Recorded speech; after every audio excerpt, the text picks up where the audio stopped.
Olá, boa tarde. Este é o programa Tudo pela Graça, que chega à sua casa, à sua vida, às suas mãos e ao seu coração. Programa de alegria, de música, de mensagem, tudo de bom que as TVs por aí não oferecem. Mas nós, em nome de Jesus, servindo ao Deus Altíssimo, aqui estamos para trazer para o seu coração.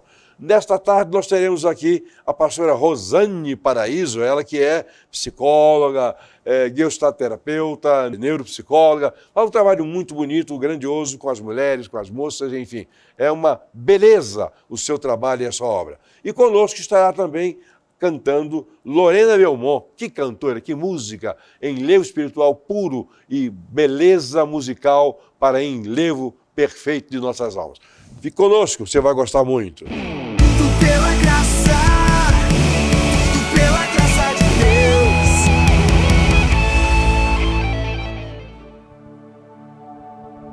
Nem o início, nem o fim ou infinito podem te definir. Nem futuro, nem passado ou nenhum tempo que possa ser findado antes dos montes serem gerados, antes dos mares serem formados, antes da terra, antes dos mares. Tu és a própria eternidade, justo e eterno Pai. Sobre tudo tu estás, e ao Rei dos Reis os teus filhos cantam que tu és santo, poderoso e eterno. Tu és santo, poderoso, imutável. Tu és santo, poderoso e eterno. Tu és santo, poderoso, imutável.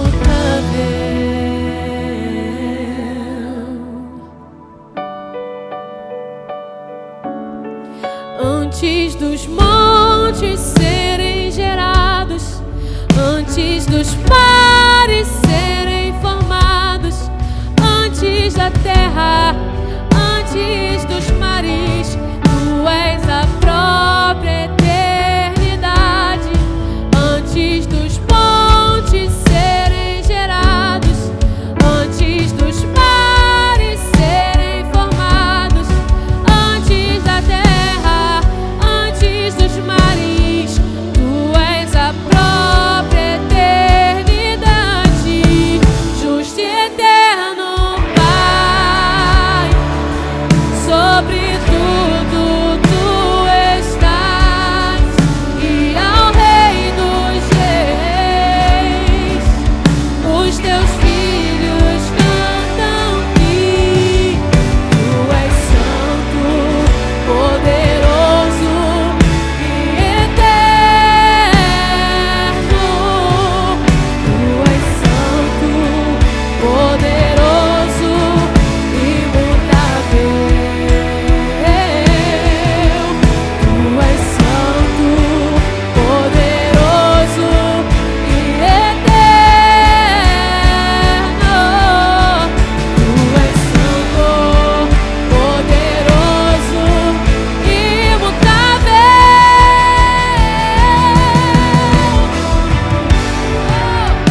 Não há outro que se compara a ti, não há. Tu és o único, tu és de eternidade em eternidade. Tu és o único Senhor. Aleluia.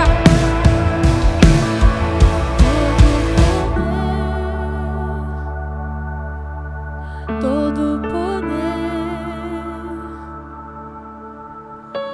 nações irão cantar igual a ti não há. Todo louvor, todo louvor, irão reconhecer que só tu és Senhor. Com os anjos cantarei, Santo é o Rei. Com os anjos cantarei, Santo é o Rei. Justo Pai, sobre tudo tu estás, e ao Rei dos Reis, os teus filhos cantam que tu és santo, poderoso e eterno. Tu és santo, poderoso e imutável. Tu és santo, poderoso e eterno. Tu és santo, poderoso e imutável. Tu és o Deus que é. Tudo pela graça de Deus. Olá, boa tarde. Aqui estamos com o programa Tudo pela Graça, o programa nosso querido de todos os sábados. E nesta hora eu tenho o privilégio de entrevistar uma pastora Rosane Paraíso. Isso mesmo. Paraíso, jovem, bonita, Obrigada. inteligente, ela jovenzinha, bem mais nova do que eu. Eu sou novo, mas ela então nem se fala. Ela é psicóloga e pastora, né? Sim, E pastora. Ela é especialista em gestalterapia e graduada em neuropsicologia, que hoje é de uma demanda extraordinária. Enorme. As necessidades são enormes. E você tem se destacado muito na missão de promover transformação, equilíbrio emocional. Como está sendo isso no seu, de importante para o seu ministério? Tem sido, assim, desafiador, né? A gente sabe que hoje as doenças emocionais são as que mais acarretam, não só o povo cristão, né? Mas a sociedade como um todo. E o meu trabalho é muito voltado para mulheres, né? Para a cura da alma, cura interior.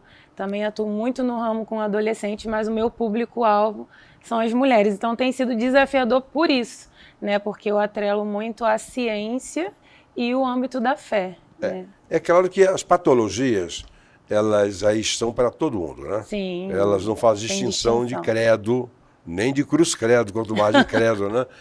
O índice de suicídio é muito grande, até entre pastores e padres, Sim, etc. sim. E parece estranho, mas não é estranho. Isso é patologia, isso é doença. Isso não é uma questão espiritual. Se bem que com o apoio espiritual, Ajuda muito. modifica o quadro. Mas isso é muito sério, são as doenças do nosso tempo, isso é terrível. Você é morador do Rio de Janeiro, a sua igreja fica lá em Cosmos, né? Sim, Cosmos é perto de quê? Campo Grande. É Campo Grande, Campo Grande. Você exerce o pastorado da igreja Restaurando Nações, ali em Cosmos, né? Você sempre liderou jovens, trabalha com jovens só atualmente? Eu sempre fui atuante no ministério desde muito novinha, desde 17 anos, Sim. né? E lá eu já iniciei meu ministério trabalhando com jovens e adolescentes. Aí depois a gente foi migrando, né? Foi havendo uma transição. Hoje eu atuo no âmbito da igreja toda, né? Mas assim, é aquilo que Deus me chamou muito é para o trabalho com as mulheres, né? E lá na igreja eu sou pastora auxiliar, junto com o pastor Erivelto e a pastora Fabiana, lá no bairro de Cosmos. E a nossa igreja tem expandido muito, justamente com esse trabalho também. Pois é, e a grande vantagem apoio. é que, e a dificuldade também, é que no meio evangélico a quantidade de mulheres é maior do que de homens. Né? Não sei se na sua igreja é assim. No mundo também, né? Tá Também, nascendo né? mais, tá nascendo mais A mulher diferença do que é homem. pequena entre que nascem, né? E entre mulheres e homens. Mas nas igrejas evangélicas, tanto que na Igreja Batista, da qual eu sou, por exemplo, a Sociedade Feminina Missionária, Sim. né, Se a gente bobear, ela manda na gente. Ele não pode bobear, A mulherada não, tá pesado com ela. dominando. Se bobear, elas mandam na gente. Mas é a realidade de cada igreja, né? Cada igreja, Sim, cada sim. bairro, né? Cada cidade, etc. E o Rio de Janeiro é cosmopolita por excelência, né? O trabalho evangélico aqui é muito grande, né? Sim. Do seu ministério, Igreja Restaurando Nações, ali de Cosmo, do seu ministério, tem mais igreja no Rio de Janeiro ou só a sua? No Rio de Janeiro é só a nossa, né? É só a nossa no Rio de Janeiro. Mas é uma igreja espalhada pelo mundo. Nós temos Sim, igreja na Índia, em Houston, mas no Rio de Janeiro é a única. E no Por Brasil? enquanto. No Brasil, como é a que ela? única, por É a enquanto. única também? É. Você não tem mais outra igreja no Rio? Não, a gente vai expandir ainda, é espalhada no mundo, mas aqui a nossa é a única mesmo. Isso aqui dá, ó, gente velha, tem né? Tem que aprender que a minha hora já está passando, né? Mas eu sobrevivo. Nada, Você que pode estar isso. certo que eu sobrevivo. Você não é só psicóloga, pastora, você é palestrante, né? Mentora Sim. e pregadora.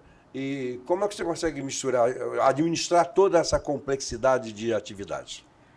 Hoje, antes eu atuava também na psicologia organizacional, então eu cuidava de 2 clínicas, mais o ministério, mais a parte do consultório. E aí Deus realmente me pediu, quero que você fique integralmente para a minha obra e cuidando das pessoas. Atuo no ministério. No início, quando era tudo junto, era bem difícil equilibrar. Muito difícil. Porque a gente sabe que só o ministério já demanda muito, né? Isso aí já toma grande parte do tempo. O ministério toma a totalidade do seu tempo e mais alguma coisa, né? Sim, sim. E a clínica de psicologia também é um esgotamento enorme que produz na gente, né? Suga a gente, né? De um lado a saúde Sim. mental suga, do outro lado o ministério suga, o que sobra? Verdade, por isso que a gente tem que se cuidar. Mas hoje, como eu já não estou atuando administrando empresas e só atuando nos atendimentos e no ministério, isso fica mais tranquilo porque uma coisa anda com a outra, né? O ministério e a profissão caminham juntos. Esse trabalho seu, tanto na igreja quanto na clínica, ele leva as pessoas a ressignificarem as suas vidas, redirecionar seus caminhos, né? Seus horizontes. Né? Isso é muito bom, né? É maravilhoso, né?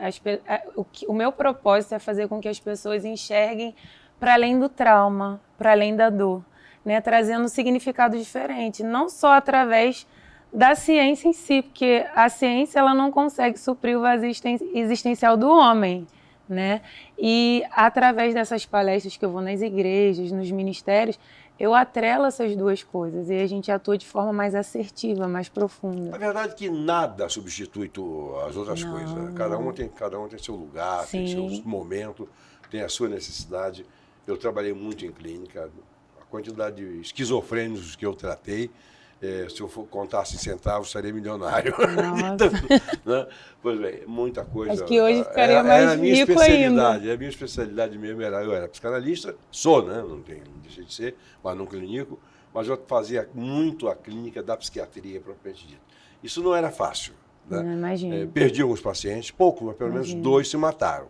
Foram eficazes na tentativa. Sim, né? Outros nem tanto. Mas, graças a Deus, no trabalho que eu realizei, preparei muita gente para cuidar de. Isso é que é importante. E você faz isso na igreja. Você não só faz na clínica, como faz no ministério, mas enquanto você vai cuidando das pessoas, elas vão sendo capacitadas a cuidar de outras. Verdade. Dentro do ministério. E o ministério pastoral, no caso, é o ambiente mais rico para esse tipo de atuação. Né? Sim, eu costumo falar que uma ferida bem cuidada e sarada é um ministério aberto. Né? Então, muitas pessoas às vezes estão atuando ali na igreja com demandas só o fazer. Mas ela precisa se encontrar, se autoconhecer, que ela vai produzir frutos ainda melhores. É uma dedicação absoluta para o reino de Deus. Sem qualidade emocional não adianta nada. Nem para o reino de Deus, nem para a própria pessoa que está exercendo a atividade. Né? Que as pessoas sofrem de igual maneira, sejam elas crentes ou incrédulas. O sofrimento, as dores, as patologias mentais, o comportamento, a sociedade que nós vivemos é tremendamente agreste para o ser humano. Ela é muito boa para cachorro, gato. Eles estão prosperando cada vez mais. Cada vez mais, é verdade. Estão mais felizes, inclusive bem cuidados, em leis especiais, protetores. Mas para o ser humano, não. O mundo está ficando cada vez mais agreste. E, sobretudo, nos grandes centros. como é o caso do Rio de Janeiro. Infelizmente, tem pessoas que estão padecendo por ainda, que não entenderam, como você mesmo falou. Cara, doença acontece em qualquer âmbito. E aí espiritualiza demais e não busca um médico, não busca, às vezes, um psiquiatra, uma terapia, porque não, com a oração, só a oração vai resolver. Eu não duvido que a oração... Tenha poder, óbvio. É lógico. Não pela oração em si, mas por causa daquele que recebe a oração, que é Deus. Né? É verdade. Mas me assusta muito, eu fico muito intrigado, chateado, com colegas pastores e crentes em geral, que quando um evangélico, seja ele pastor ou não, ele vai ao suicídio, puxa, perdeu a salvação, etc. É um ponto de vista meio esquisito, né? Porque as pessoas não estavam dentro daquela pessoa, aquele indivíduo que foi, o que ele estava vivendo. Naquele momento, a crise, o sofrimento era tão grande, desesperador, que a melhor coisa que ele poderia fazer é tentar sair da vida para minimizar o sofrimento. Ele não tinha uma visão do conjunto, nem seccionada quanto ao que é espiritual, quanto ao material. Ele estava absolutamente descompensado. Dizer que ele foi para o inferno é piorar a situação, pelo menos da perspectiva da igreja e das pessoas, quanto à situação miserável que o camarada estava vivendo. Né? Sim, e a família, né? Quando alguém comete suicídio, os familiares, os amigos, o ministério fica muito abalado. E... naturalmente já fica abalado. Aí você acusa o camarada de ir para o inferno. Não ajuda em nada. Nada. Até porque ir para o inferno não é uma questão de ter se matado ou não, é uma questão de ter ou não Cristo na vida. Sim, e uma coisa que é importante falar é que o suicídio ele é o ápice da dor humana, para a pessoa buscar isso como... Existem transtornos que já te impulsionam a isso, mas a pessoa cometeu o suicídio, ela chegou ao ápice da dor. Então, na verdade, ela não quer acabar com a vida, ela quer fugir da dor, né? E é terrível isso, mas as pessoas não sabem o que é o clima, o momento, a situação que leva uma pessoa ao suicídio. Se nós, que não tivemos essa vontade ainda, eu espero que não venha a ter nunca, eu tive vontade de matar algumas pessoas, mas de me matar não. Mas se nós, chamados normais, que não temos essas patologias que culminam com um sentimento desse, pudéssemos entrar na mente do indivíduo que está com a intenção de se matar, por causa da problemática que ele está vivendo, que não é a problemática que nós entendemos dele, não. É a que ele está experimentando. Nós pudéssemos entrar naquela mente e sentir o que ele estava sentindo, diríamos o seguinte, ele tem razão. É verdade. Que é uma experiência, empatia, né? É empatia, que é uma experiência dele, não é da gente. Sim. Não é dos que estão do lado de fora. Então, os que estão do lado de fora, como você, psicólogo, eu como psicanalista e pastor, etc., temos que ter muito cuidado com essa gente, porque essa gente é uma vida tão preciosa quanto a nossa. Sim, né? Com certeza. Tão preciosa quanto a nossa, precisa de todo o nosso cuidado. É isso que me move, inclusive. O seu lema é transformar dores em propósito, fé em ação e mulheres em instrumentos vivos do céu. E você tem conseguido isso? Está conseguindo isso? Sim, para a glória de Deus, sim. Né? E esse ano Deus tem feito algo muito grande nesse sentido. Me transicionou, não quero você administrando a empresa, eu quero você pregando a minha palavra, levando conhecimento atrelado ao Espírito Santo de Deus, e isso tem mudado muitas vidas. Eu tenho recebido muitos testemunhos, para a glória de Deus, fico muito feliz. Isso é muito bom. Rosane, não acabamos aqui não. Daqui a pouco mais a gente volta, né, minha diretora? Tá bom. Né? Daqui a pouco mais a gente volta. Foi um privilégio enorme. Obrigada. Estar com você nessa primeira parte da entrevista. Estou feliz demais por estar você, aqui. Tá? Muito obrigado. Voltamos já, tá? Com Tudo Pela Graça. Nosso programa de alegria de todos os sábados à tarde. Tudo pela graça, tudo pela graça de Deus. Voltamos com Tudo Pela Graça e com um bate-papo gostoso com a pastora Rosane Paraíso, né? Isso. Você é casada, né? Sim, então, sim. Tem um camarada que vive no paraíso com É você. verdade, Né? vai fazer 12 anos. Isso, 12 anos de casado? Vamos fazer agora em outubro. Puxa vida, eu 56. Caramba! Bom, como nasceu a sua paixão pela psicologia? Falando agora há pouco sobre isso, pela psicologia em si. É uma ciência de conhecer, estudar a psique humana. Como nasceu isso aí?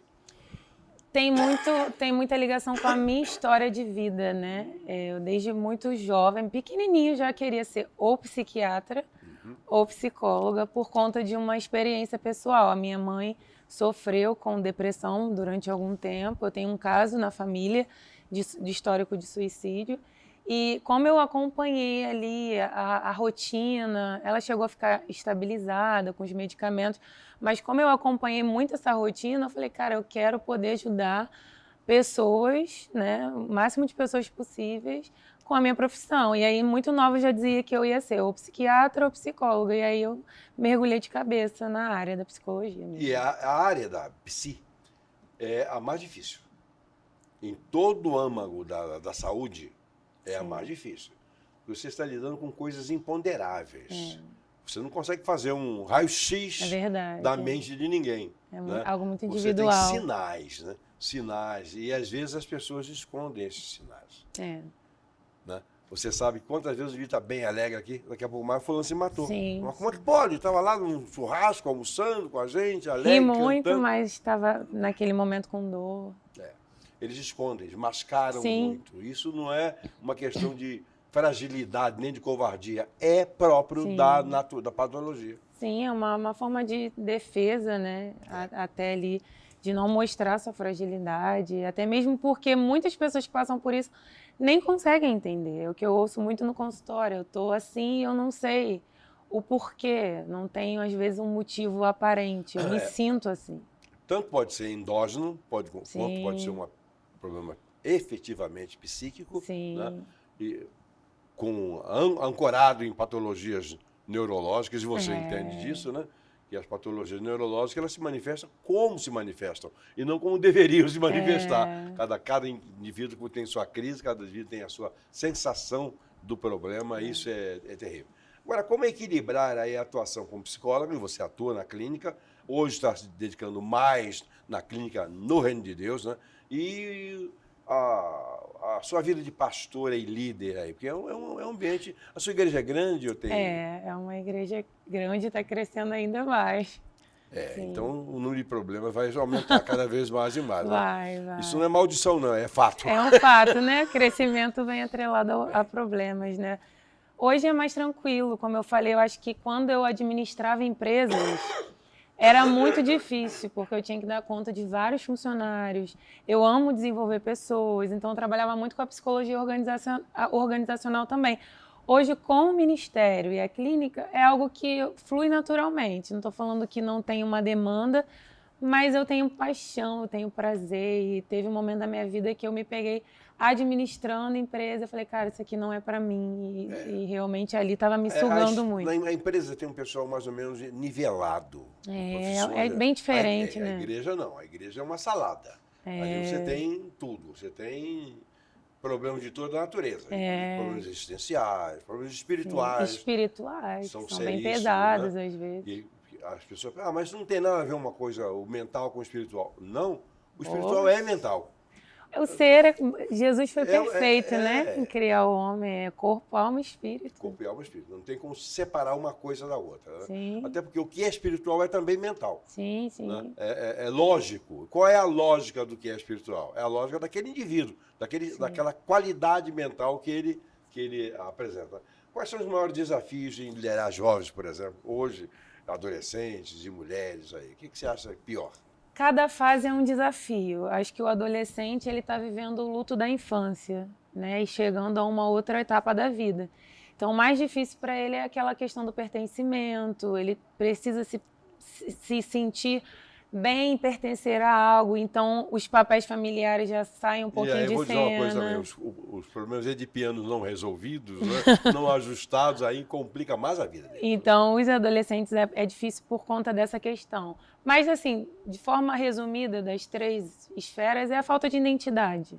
É a pessoa não saber o seu propósito e por que eu estou aqui, para que eu fui criado. Isso desde o adolescente ao jovem, a mulher tem muito essa crise. A sociedade moderna, contemporânea, está cooperando para isso. Ela está destruindo valores e meios, enfim, está fazendo uma bagunça enorme a mente na mente humana e na personalidade, né? Sim, as pessoas, eu atendo às vezes adolescentes que não sabem não só o que querem do futuro como profissão, não sabem o que querem como família, o que gostam. As escolas estão sendo muito bombardeadas, então existe aquela crise não só de identidade, mas às vezes de sexualidade. Eles não têm nem ideia do que seja exatamente o tal do futuro. Né? Que eles são... E o maior problema hoje são as famílias. Eu acho que uma família forte vai gerar indivíduos fortes. As famílias estão muito disfuncionais, então a igreja tem papel fundamental nisso, né? Que é tratar as famílias. É lamentável. E a gestalterapia e a neuropsicologia também contribuem bastante para esse entendimento integral da pessoa, e da pessoa especialmente na igreja. Quem pensa que as pessoas que estão na igreja são sadias pelo fato de serem crentes, não. Elas não são sadias por causa disso. Não é bem assim, não, está muito longe disso. Né? Mas como funcionam essas duas técnicas aí, tanto a neuropsicologia e a gestalterapia, que se ajustam... A neuropsicologia hoje é fundamental, qualquer pessoa estudar, por conta da gente avaliar o ser humano e as suas funções cognitivas, né? Que às vezes a pessoa tem uma dificuldade ali com a atenção, ela não consegue manter o foco, às vezes ela tem uma capacidade de reter uma informação, tem uma maior dificuldade. Então a neuropsicologia vai atuar nessa parte, né? Dentro das funções ali realmente do cérebro, né? E a Gestalt é uma abordagem que eu amo muito, porque ela trabalha muito a questão do aqui e do agora, né? É aquela questão da autorresponsabilização. O que eu posso fazer para mudar essa situação? Não mudar as pessoas, mas para que eu venha, né, me conhecer e mudar diante dessa situação, para me conectar com o tempo presente, porque hoje as pessoas adoecem muito por estarem presas ao passado, ou lá na frente, de algo que nem aconteceu, que gera aquela ansiedade. As expectativas quanto ao futuro acabam derrotando a pessoa no presente. Né? Exato, e a Gestalt, ela trabalha aquilo, o aqui e o agora. Esse momento que a gente está tendo aqui, que por acaso está sendo muito bom para nós dois. Sim, estou amando. Agora eu gostaria que você desse uma palavra para as mulheres, uma palavra de Deus. Deus colocou no seu coração agora à tarde, especialmente para as mulheres, que é o forte do seu ministério. Queria dizer para você, mulher, você que se encontra com alguma ferida emocional, a palavra de Deus diz que tudo coopera para o bem daqueles que amam a Deus, que são chamados segundo o seu propósito. Então, tudo que aconteceu na sua vida tem um propósito. E se você ressignificar isso, é uma ferida que Deus cura e um ministério aberto que vai alcançar muitas outras mulheres. Então, essa palavra de Deus para a sua vida. Receba em nome de Jesus. Amém. Foi muito bom entrevistar você. Deus abençoe você, sua família, pastor, o trabalho que você tem, que é grandioso. As portas estão abertas para você aqui. Amém. Obrigada, eu que agradeço. O nosso trabalho é para o reino de Deus, não é um trabalho denominacionalista. Cada um tem sua denominação, isso é problema de Jesus Cristo. Foi ele que disse que edificaria a igreja dele e as portas dele. Eu não tenho nada com isso, com as denominações. Isso é problema dele. Ele tem que se explicar. Se é que vai ter que se explicar para alguém, e não é também para mim. Obrigado por ter vindo. Obrigada, muito obrigada. Muito eu te agradeço. Voltamos já com o programa Tudo Pela Graça. Tudo pela graça, tudo pela graça de Deus. Olá, chegamos ao momento, melhor dizendo, do bloco A Bíblia, livro por livro, com o pastor Joaquim de Paula Rosa, que é um especialista na leitura, no estudo e um amante profundo da palavra de Deus. Joaquim, qual é o livro de hoje? Hoje é o 38º livro. 38º. Do Velho Testamento, são 39 livros, e é Zacarias. Zacarias é como que o Apocalipse do Velho Testamento. 14 capítulos, 211 versículos, cerca de meia hora para ler esses 14 capítulos de uma maneira corrida, direta. Ele é um escritor e um vidente, e profetizou ou fez o seu trabalho, o seu ministério entre 520 e 475 a.C. em Jerusalém, e trabalhando especificamente com os judeus que retornaram do cativeiro. O período abrangido por ele é de cerca de 3 anos, e ele é contemporâneo de Ageu, que, de certa maneira, reconstruiu o templo. Mas Zacarias não trabalhou em templos de terra, de cimento, de areia, mas na restauração de Jerusalém, que era e é ainda a capital do reino de Deus aqui na face da terra. E ele preparou Jerusalém, assim como Ageu preparou o templo, para o rei vindouro.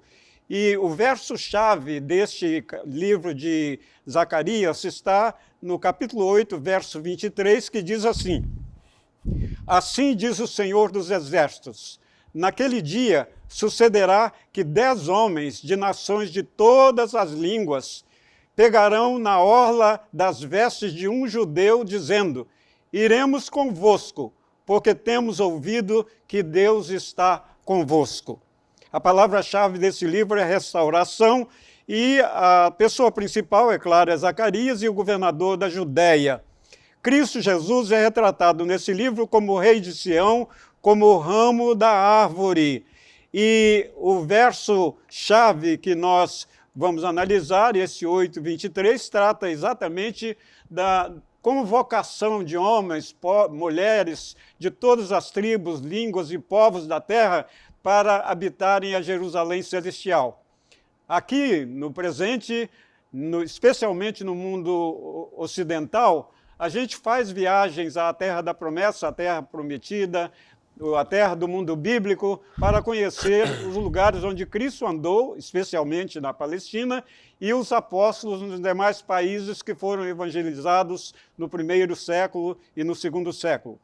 E, na verdade, esse livro trata dessa salvação universal que é para todas as tribos, línguas e povos da terra, que olhando para Jerusalém, olhando para Jesus Cristo, olhando para o povo judeu, o povo escolhido de Deus, o povo protegido em todas as eras, inclusive no nosso tempo atual, uma poeira no meio das demais nações da terra, mas que se destaca não por ser pequenininha, mas por ser poderosa, por ter a graça de Deus, a mão de Deus sobre ela.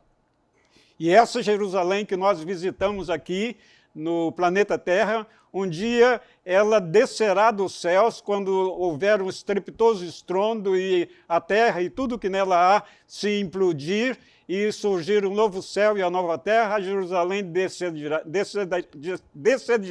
descenderá dos céus com Cristo Jesus para estabelecer aqui a capital do universo inteiro. E nessa capital, aqueles de nós que somos de Jesus, que fomos alcançados por Ele, que visitamos a Jerusalém aqui da terra que foi reconstruída, estaremos na Jerusalém eterna, bonita, linda, com os seus portões de pérola, com as suas ruas de ouro, com a sua riqueza, mas sobretudo com a presença do Deus eterno, Criador de todas as coisas, e Jesus Cristo, aquele que nos vai receber como troféus da sua obra salvadora aqui na face da terra. O verso-chave fala de pessoas de todas as tribos da terra procurando o judeu, dizendo: nós queremos parceria com você, nós queremos estar com você porque estamos sabendo que Deus é com vocês, e Deus é realmente com o povo judeu em todos os tempos. Deus está preparando tudo para que pessoas do mundo inteiro, de todas as classes sociais, homens e mulheres, que temam a Deus, para que habitemos a nova Jerusalém que Deus está preparando e Cristo vai trazê-la consigo e implantá-la aqui. Então eu gostaria, ao terminar este passeio neste penúltimo livro da Bíblia Sagrada, encorajando você a aceitar Jesus como seu Salvador pessoal e permitir que Ele trabalhe na sua vida. Eu não sei como você está agora. Quem sabe está derrotado, casamento acabado, sem emprego, sem salário, sem nada, quem sabe perambulando pela rua, desiludido, mas Cristo pode lhe dar uma nova vida, pode preparar você para estar nessa nova Jerusalém de que a gente tem um prazer muito grande de falar.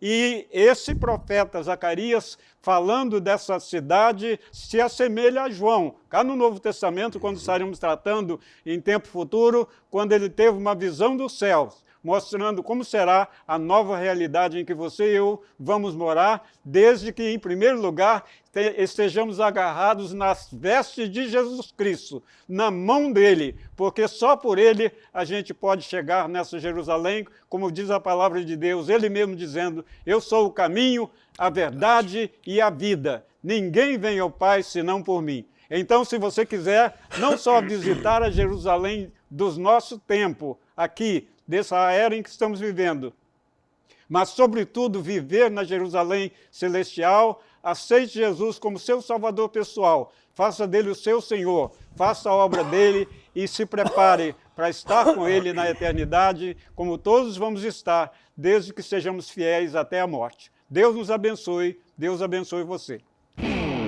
pela graça, tudo pela graça de Deus. Tudo pela Graça recebe agora aqui, para a entrevista, a cantora Lorena Belmont. Você é parente de italianos? Eu não sei. Não sabe? Belmont? Belmont é um nome com raízes italianas, não sei. Eu não Você não tem faço certeza ideia. não, né? Não. Tá bom. Você é evangélica há quantos anos? Desde berço, graças a Nasceu Deus. naquela igreja? Tive Que o privilégio. maravilha, né? Eu não nasci no meio do mato. Mas Nasci no hospital. eu nem no hospital. Na época o hospital era coisa para rico, né? Eu Pra era rico. muito pobre. Mas, Lorena, você é uma artista gospel, gosta? Sim. Você gosta do que faz? Amo. Ama, né? Amo o que faço. Isso é muito bom. Você há mais de uma década, né? Nessa luta, cantando, Bem mais. compositora, preparadora vocal e arranjadora. Dessas coisas todas, cantora, compositora, preparadora e arranjadora, o que você gosta mais? Preparadora, com certeza. É? Eu trabalhei como preparadora a maior parte do tempo. Eu não queria ser cantora. Não?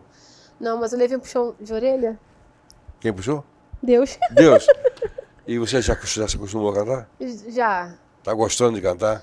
Eu sempre gostei, eu só não queria ser uma artista. Ah, Eu gostaria de cantar, servir na minha igreja local, e seguir como preparadora, ficar nos bastidores, mas chegou um tempo em que ele me deu algo específico para você essa está geração. participando há mais de 300 projetos na área, né? Ah, Em muitos, todas as áreas. muitos. Muitos deles, né? As suas composições, elas têm uma sensibilidade espiritual. Você está focada na Bíblia, no sentimento evangélico Todos para baseados compor, na né? Bíblia.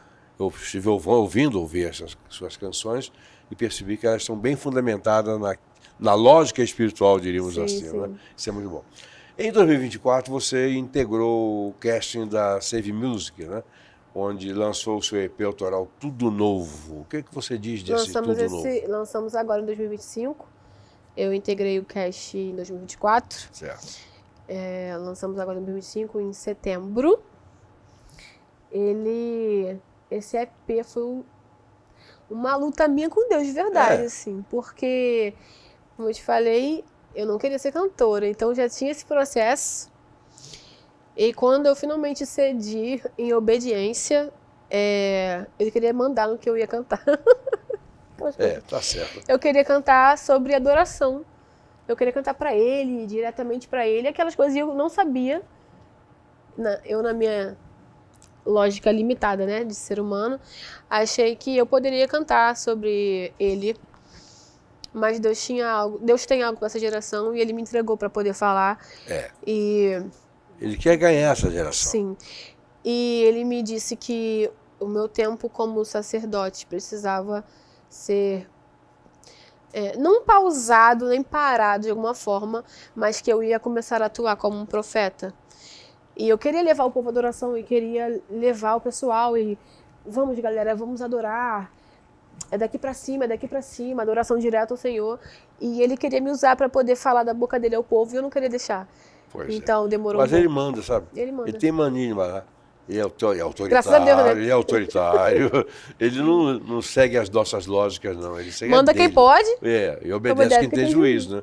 Eu acho que você teve juízo, né? Depois de um tempo. Depois de um certo tempo, mas não. E a sua relação com a Universal Music começou com a gravação daquele coral? Foi ou com antes? Com a Universal, foi com a Save. Com a Save, né? Com a Save. Diretamente assim, foi com a Save. Save Music. Tá. Você faz parte do cast. do cast da Faço. Save Music, né? Você canta para obedecer. Isso é mais significativo do que qualquer outra coisa, né? Se eu pudesse escolher, eu não seria cantora. Mas eu Mas canto pra olha, obedecer. eu gostaria de ter sido cantor. Eu sou da época do Jovem Guarda, né? Fui colega de Elvis Presley, ele cantando nos Estados Unidos, eu cantando em E você quarteto no Brasil. Eu também cantei, né? Em quarteto, certo? Mas eu tinha uma certa inveja santa dele, né? Porque inveja de crente é sempre santa, né? Eu Meu queria Deus. ser tão famoso quanto ele, mas não deu certo. Não era um negócio de Deus para a minha vida, né?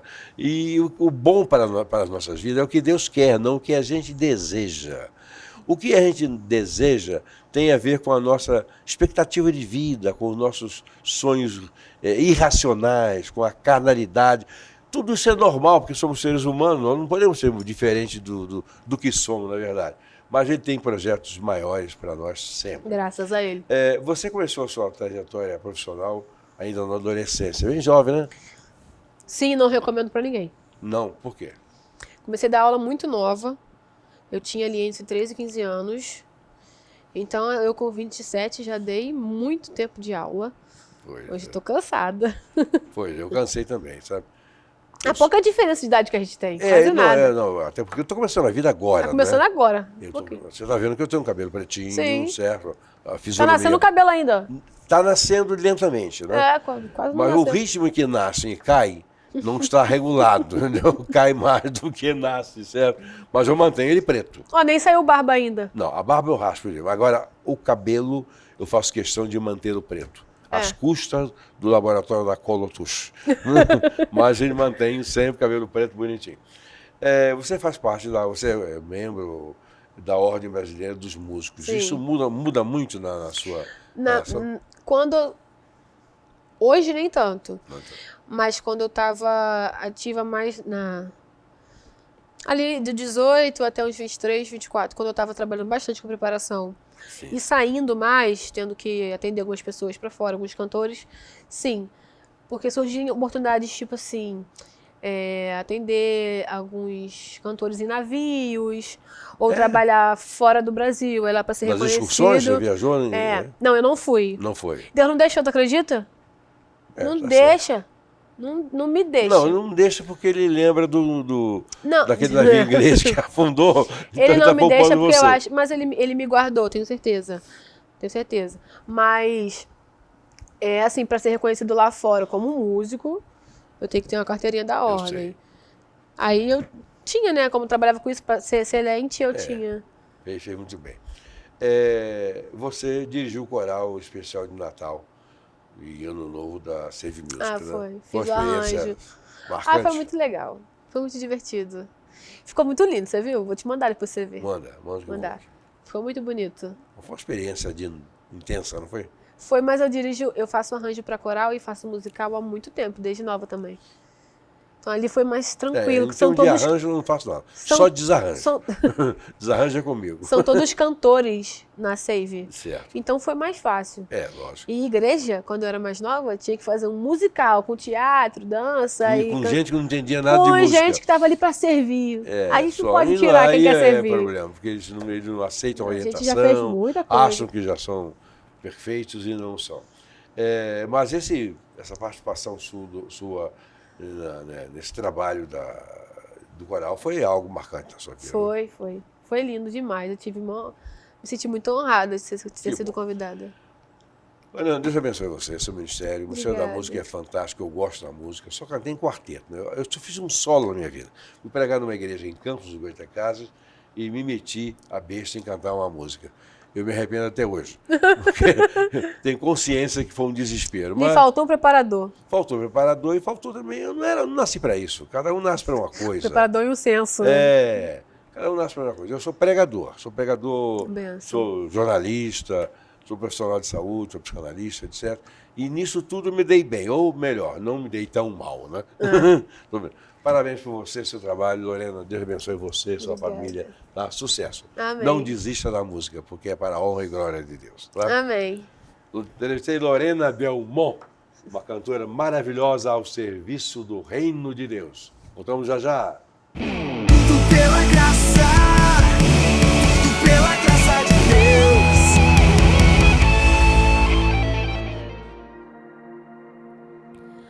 Quando tudo em volta parecer o fim, levante e enxugue as lágrimas e olhe pra mim. Filho, eu estou aqui. Filho, eu estou aqui. Quando a sua mente entrar em confusão, com toda essa bagunça na religião, a verdade eu te darei e o caminho mostrarei. Quando cansado estiver, te lembrarei quem tu és, quem eu te fiz. Espera em mim. E quando estiver no chão e parecer que não há solução, solução, não é o fim. Confia em mim. Eu não deixarei você desistir. O importante depois de cair é levantar e começar a agir. E não há quem possa impedir. O seu trabalho é orar e confiar. Fique tranquilo que o princípio e o fim pertencem a mim.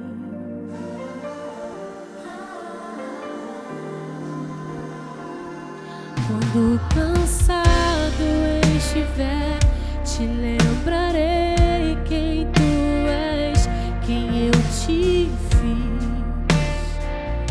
Espere em mim. E quando estiver no chão e parecer que não há solução, não é o fim. Confia em mim. Eu não deixarei você desistir. O importante depois de cair é levantar e começar a agir.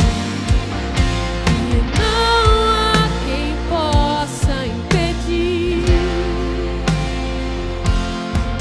O seu trabalho é orar e confiar. Fique tranquilo que o princípio e o fim pertencem a mim.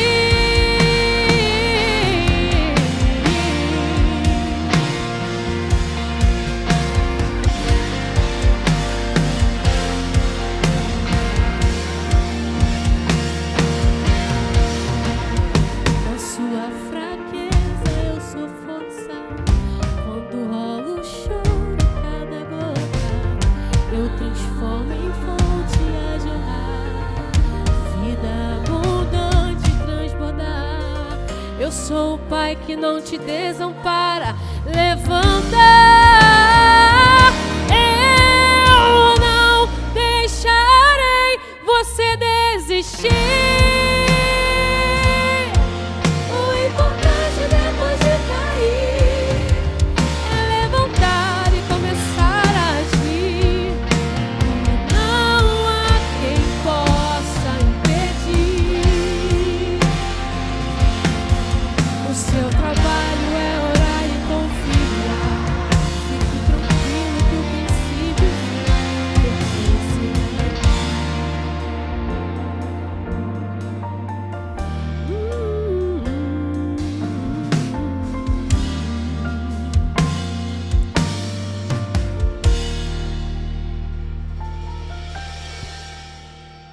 Tudo pela graça de Deus.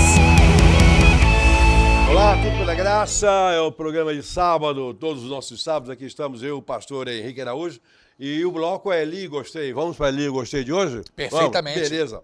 Bom, vamos lá. Thomas Hobbes, cara é legalzinho, né? O homem é um lobo para o homem. E é mesmo, né? É mesmo. Principalmente, teologicamente, a partir do pecado, né? É interessante o Hobbes e o Rousseau, porque, mal comparando com todas as aspas possíveis, pastor Heitor, para que calvinistas e arminianos não Não briguem, né? não briguem, não é? Eu diria que o Rousseau, ele tem similaridades com a questão de um pelagianismo, quando ele fala que o homem é intrinsecamente bom, e Hobbes está mais para a questão de um agostinianismo ou calvinismo, quando ele fala que o homem é o lobo de todo homem, por causa... Ele não fala do pecado, mas a natureza do pecado atesta isso, né? Tá, exatamente. Vão comendo uns aos outros aí. É verdade. Dissecando, arrancando as carnes e fazendo botão dos ossos. É um pouco... A gente lembra da mitologia grega, né? Quando você tem os deuses colocando como uma ave comendo o fígado de um titã, né? Como uma impetração de um castigo a ele, né? Eu costumo utilizar isso porque às vezes alguém fala, olha, querem comer meu fígado. Mas que bom, é o único órgão que se regenera, né? É o único. Né? E historicamente tem essa âncora, se ancora bem na filosofia do passado. É verdade. Temos mais umazinha aqui. O homem está condenado a ser livre. Condenado a ser livre. Intrinsecamente a gente tem que escolher, não é? Isso envolve um pouco do existencialismo, né? Claro, com suas ressalvas, mas nós construímos o nosso ser, na perspectiva existencial, à medida que a gente vai escolhendo. E mesmo que escolhamos não escolher, já fizemos um tipo de escolha que é o não escolher, né? É a questão lá de Shakespeare com Hamlet, ser ou não ser, eis a questão. Então, quando eu vou escolher entre ser ou não ser, naquele processo já estou condenado a ser livre porque escolhi. Ainda que tenha escolhido errado. Ainda que tenha escolhido errado. É a sua opção. A liberdade é alguma coisa própria, proveniente de Deus, ser absolutamente livre, né? Mas em toda a liberdade há restrições. E as restrições fazem parte, portanto, desse conjunto de fatores que inserem o homem dentro da lógica ideal para viver e ser. É verdade, e esses limites, eles são muitas vezes parâmetros, porque, lamentavelmente, se o homem quiser ultrapassá-los, pode, mas por sua conta e risco. Não é? É como tem a Escritura, se tem a lei de Deus, e ele fala, meu filho, minha vontade é boa, agradável e perfeita. Agora, o transgressor pode ultrapassar isso? Pode. Mas é por conta e risco dele. Porque ele tem livre-arbítrio. Né? Aliás, os seres, só os seres espirituais têm livre-arbítrio. Deus e os anjos. Né? Uma parte dos anjos caiu porque quis. Porque quis. Exerceu o livre-arbítrio. E o homem também pecou porque quis. Ele não era obrigado a pecar. Certo? É verdade. Então é aí que ser livre é uma opção da melhor qualidade. E que maravilha, né? Que Deus, no seu amor, ele nos deu a possibilidade de liberdade. Ele podia ter nos feito robôs ou uma IA da vida. Pois é, mas não seríamos semelhantes a ele. Né? É verdade. Que maravilha, é o dom da liberdade. Dom da liberdade. Nós não seríamos semelhantes a ele. Ele fez os anjos com liberdade. Com o livre-arbítrio. Com o livre-arbítrio. Não isso, o senhor toca num ponto que me chama muita atenção, é a angelologia, o estudo dos anjos, né? Porque... Aqueles 9 tipos de anjos. E a questão é, eu acho o percentual grande, de cada 3 anjos, um caiu, um pecou. Porque se 1/3 do céu caiu, não é de cada 3 um pecou, porque às vezes o seminarista ele fica preocupado com algumas questões que acontecem na igreja e acha que a igreja é um céu, ele confunde igreja com céu, ou seminário com céu-minário. Não é? Eu falo, veja os percentuais, de cada 3 anjos, um caiu. De 12 discípulos que tinham, todos abandonaram, sendo que um entregou Jesus. Então os percentuais para companheirismo nunca são grandes na Escritura, não é? Da terra toda, 8 entraram na arca e se salvaram, pastor Heitor. De 2 milhões de pessoas que saíram da terra saíram do Egito, 2 entraram na terra prometida. Os percentuais de fé nunca são grandes. No caso da arca, lá de fora estava muito pior do que lá de dentro. Mas lá de dentro também não era lá essas coisas. Não era. Porque tinha o cheiro ali dos animais, né? Você chama aquilo de cheiro? Gentilmente, né? Gentilmente, né? Mas Sartre também tem uma coisinha interessante dessa mesma esteira. Viver e escolher. É possível viver sem ter que fazer escolhas? Não. Nós estamos condenados a escolher, dia após dia, não é? Evidentemente, o existencialismo, os Sartre, eles elevam isso ao grau máximo, né? Mas eles têm um quê de razão. E aí a gente lembra de Clemente quando diz na Patrística, lá no século I ao IV, toda verdade e verdade de Deus esteja onde estiver. E quando eu falo com os alunos sobre Sartre, eu lembro que é como tirar mel da cabeça do leão. Mas tem mel. Mas se Sansão tirou mel da cabeça do leão, a gente também encontra, né? E quando Sartre ele vai falar que viver é escolher, a todo momento. Eu vou escolher se eu vou tomar esse copo d'água ou não. Eu vou escolher se paro minha frase aqui ou não. Algumas escolhas conscientes, outras inconscientes. E por cada uma das nossas escolhas, nós também responderemos. O filósofo tem uma vantagem sobre os teólogos. Vantagem que eu coloco entre aspas, tá? Porque eles não estão sujeitos aos paradigmas que a Bíblia impõe para a gente. No caso, os limites, né? Os limites sacrossantos, diríamos assim. Então, eles são livres pensadores, pensam no que podem, no que cismam e dizem, e está muito dito. Já no nosso caso, no caso da teologia, quaisquer dos nossos pensamentos, melhor dizendo, tem que passar pelo parâmetro ou pelas medidas estabelecidas pela Bíblia. Caso contrário, eles serão nefastos, serão errados. É verdade. Agora, lá no começo, quando como a teologia e a filosofia elas caminhavam muito juntas, não que hoje não caminhem também, mas é porque existem... A boa teologia, a boa filosofia Isso, caminham juntas. Alguns tentam fomentar um tipo de beligerância que, quando a gente pensa em sentido de verdade, essa beligerância não há. Não há. Tanto a boa filosofia como a boa teologia caminham juntas, como o senhor mencionou. Mas lá atrás, o Justino Marte, ele fala uma coisa que, contemporaneamente, um teólogo cristão, Alistair McGrath, também fala, que ele dizia que na filosofia existem partículas ou sementes do logos de Deus, da razão de Deus que a gente encontra na filosofia. O McGrath, ele entende que a lógica é um dom de Deus. E eu confesso ao senhor que eu me afeiçoo um pouquinho dessa teoria. Eu também. Em que eu entendo que a lógica é um dom de Deus para a gente pensar na filosofia e Senão na ela não teologia. seria lógica. É verdade. Lógica é uma coisa perfeita. E vem de logos. De logos, vem de logos. A origem, a raiz é exatamente a mesma de onde vem aquilo que nós conhecemos como Deus. Pois bem, viver é escolher e nós temos escolhido fazer esse bloco, está sendo muito bom. Né? Eu tenho lido e gostado. Tenho lido e gostado. Próximo sábado estaremos aqui de novo no Tudo Pela Graça comigo, gostei. Sábado que vem, Tudo Pela Graça. Obrigado.